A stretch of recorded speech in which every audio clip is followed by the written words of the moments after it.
Pada kesempatan kali ini, kami akan menjelaskan materi mengenai komunikasi. Yang pertama, definisi komunikasi. Berdasarkan Kamus Besar Bahasa Indonesia, komunikasi adalah pengiriman dan penerimaan pesan atau berita antara dua orang atau lebih, sehingga pesan yang dimaksud dapat dipahami. Kata komunikasi berasal dari bahasa Latin, yakni communicatus, artinya berbagi atau menjadi milik bersama. Mengacu pada upaya yang bertujuan untuk mencapai kebersamaan. 2. Komunikasi menurut beberapa ahli. Beberapa ahli lainnya turut berpendapat terkait definisi komunikasi. Yang pertama dari Theodore M. Newcomb, yang berpendapat bahwa setiap tindakan komunikasi dipandang sebagai suatu transmisi informasi terdiri dari rangsangan yang diskriminatif dari sumber kepada penerima. Menurut Gerald R. Miller, komunikasi terjadi ketika suatu sumber menyampaikan suatu pesan kepada penerima dengan niat yang disadari untuk mempengaruhi perilaku penerima. Sedangkan menurut Everett M. Roger, komunikasi adalah proses di mana suatu ide dialihkan dari sumber kepada suatu penerima atau lebih dengan maksud untuk mengubah tingkah laku mereka. Selanjutnya, konseptualisasi komunikasi. Dalam ilmu komunikasi, para ilmuwan komunikasi membagi konseptualisasi komunikasi menjadi 3, yaitu A. Komunikasi linear. Komunikasi linear atau satu arah one-way communication mengisyaratkan komunikasi sebagai kegiatan yang secara sengaja dilakukan untuk menyampaikan rangsangan untuk membangkitkan respons orang lain. B. Komunikasi interaksi. Komunikasi interaksi atau two-way communication adalah komunikasi sebagai proses sebab akibat atau aksi reaksi yang arahnya bergantian. C. Komunikasi transaksional.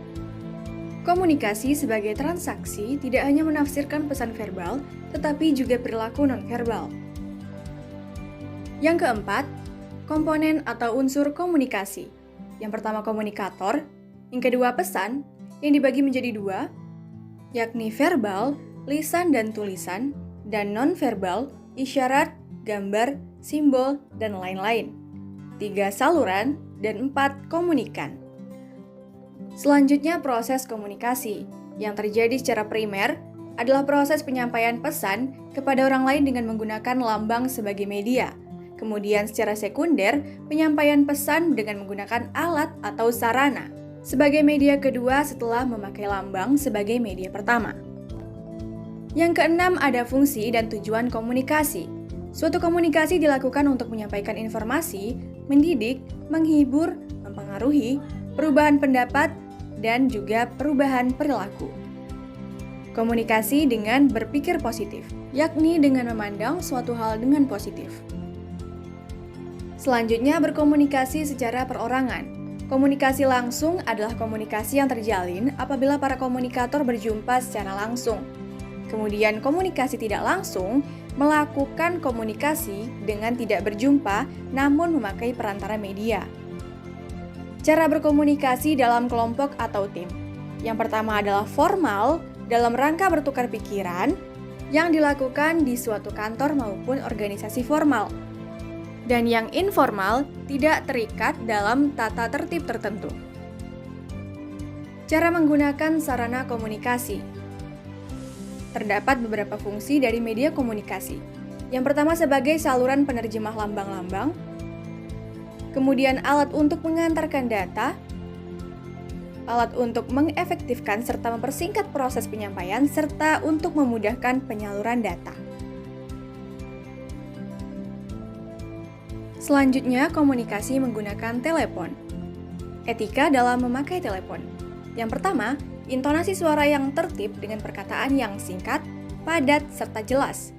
Selanjutnya menggunakan perilaku serta bahasa yang baik. Berbicara sopan serta menjauhi pemakaian kata agresif. Dan usahakan supaya tidak melekatkan mulut pada gagang telepon. Menerima telepon. Yang pertama segera angkat serta jawablah bila telepon berdering. Yang kedua jawablah telepon secara cepat, singkat, dengan mendahului perkataan salam dan sebutkan nama lembaga atau kantor untuk menjauhi salah sambung. Berikan kesan seolah kamu siap menolong lawan bicara, serta usahakan suara terdengar dengan jelas dan sopan.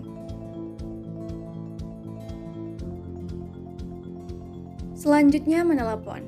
Yang pertama, nomor yang hendak dihubungi hendaknya disesuaikan dengan buku telepon atau teledex.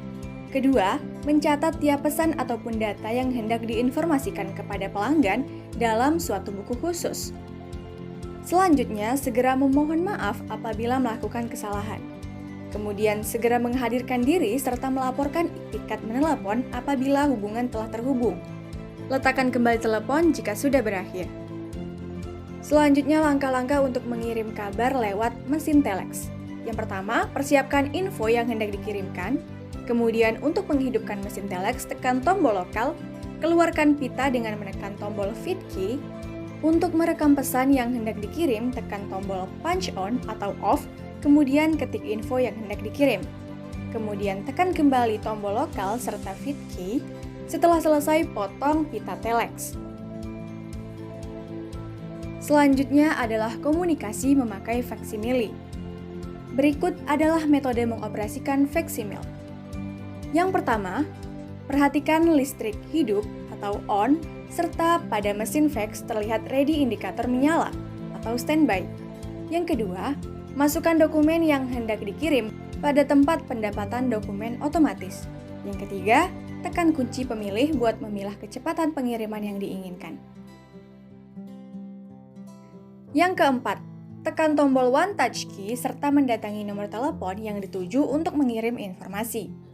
Apabila terdengar nada siap, setelah itu tekan tombol send, info akan segera dikirim.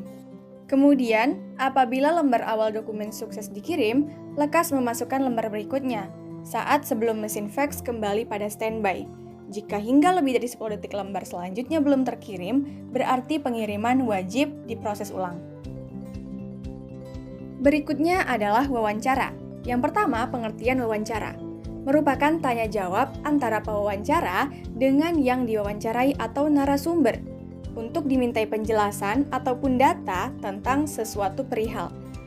Yang kedua, karakteristik wawancara.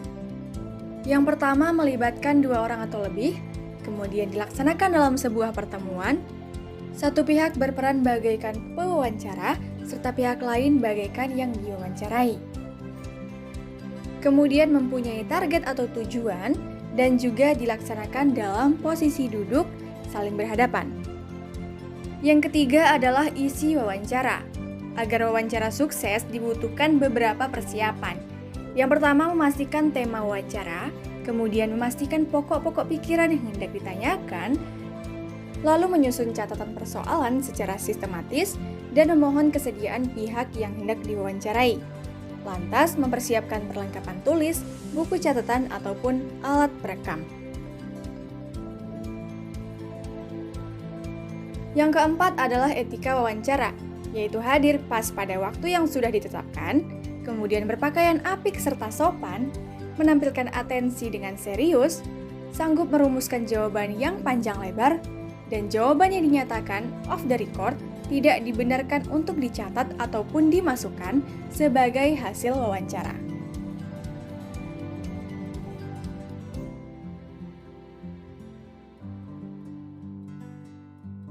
Berikutnya adalah sikap-sikap pewawancara. Sikap-sikap yang harus dimiliki seorang pewawancara adalah sebagai berikut. Yang pertama adalah netral, bersikap netral kepada anggota yang akan diwawancarai. Kemudian ramah, dan juga adil, serta dapat menghindari ketegangan demi memperlancar wawancara tersebut. Berikutnya adalah jenis wawancara. Ada 2 jenis wawancara. Yang pertama, wawancara terencana, yang merupakan wawancara yang sudah dipersiapkan dengan menyusun catatan persoalan terlebih dahulu. Artinya, wawancara ini sudah dipersiapkan dengan matang. Yang kedua adalah wawancara tidak terencana, merupakan wawancara yang tidak menjejaki catatan persoalan semacam wawancara terencana. Artinya ini adalah wawancara spontan.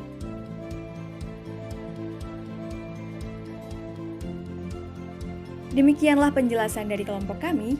Atas perhatiannya, kami mengucapkan terima kasih.